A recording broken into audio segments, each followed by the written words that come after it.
దేవుని బిడ్డ, నీ దేవుడు వాగ్దానాలు నెరవేర్చడంలో ఆయన ఎప్పుడూ సంసిద్ధుడని చెప్పడంలో నేను చాలా సంతోషిస్తున్నాను. ఏ వాగ్దానం నెరవేరుస్తావు ప్రభు అంటే, ఆయన మన పాపంలో ఒప్పుకున్నప్పుడు వాటిని అగాధ స్థలంలో ఏం చేశాడట, ఆయన పడేశాడు. నువ్వు ఇంకా గిల్ట్లో బ్రతకాల్సిన అవసరం లేదు.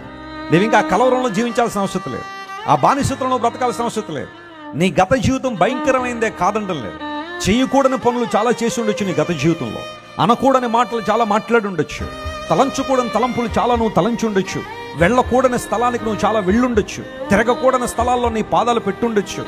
అపవిత్రాత్మ చేతుల్లో నీ జీవితాన్ని ఏదో ఒక సందర్భంలో తెలుసో తెలియక అప్పగించి ఉండొచ్చు. కానీ the moment when you come to Christ, He cleanses you and washes you and make you whole.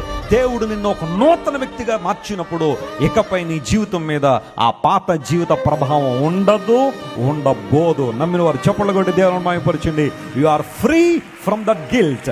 You are free from that bondage. ఆ బంధకాల నుంచి విడుదల పొందావు కాబట్టి స్వతంత్రుడిగా నువ్వేం చేయాలా? బ్రతకాలి. ఇదే దేవుడు చెబుతున్న మాట.